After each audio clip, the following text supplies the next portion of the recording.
G'day, I'm Jeff Breyer from AV Marine, the North American importer and distributor for GORI propellers. Today we're going to remove the propeller from the shaft. You do not have to remove the blade pins or the blades to remove the propeller from the shaft if you're having to access the cutlass or replace your shaft. First, remove the forward split two-piece collar zinc by removing the 4 Allen bolts that hold it onto the forward end of the propeller hub.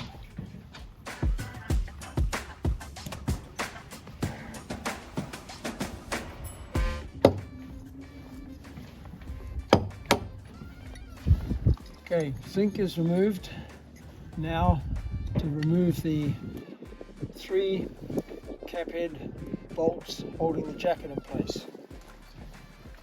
These are held in place with Loctite glue, so you may need to use a little bit of leverage.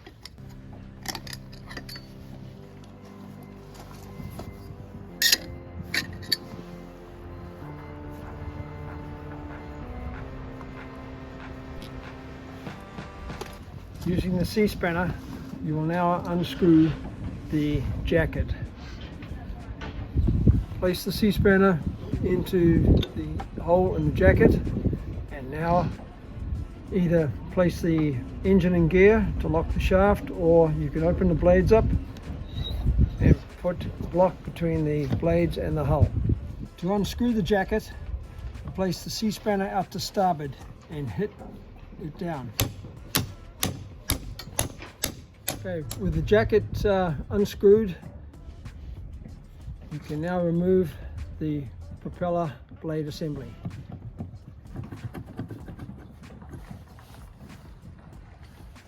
The jacket now moves forward, and you can see where the 3 set screws that lock the nut in place. These also are held in with Loctite.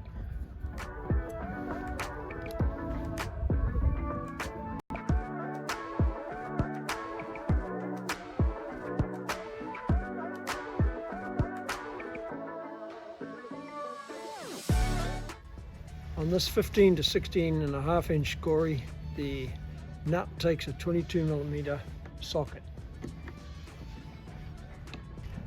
To hold the shaft in this case, as we have no access to the boat, you can put a pipe wrench on the zinc. Do not put a pipe wrench on the shaft. Again,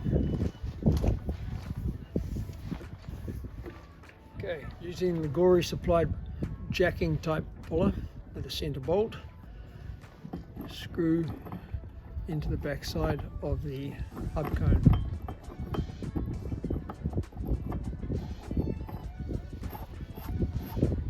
Ensure it goes in the full thread amount. Now nip up the bolt. Tighten the nut up firmly. Now give the nut a tap.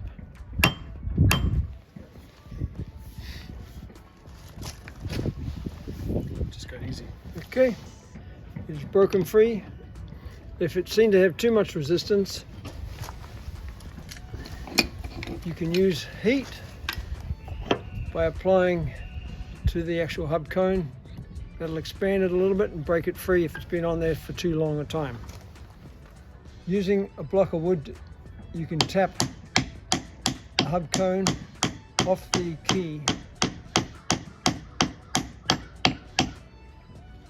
This is a CNC 36 with a 1-inch SAE shaft.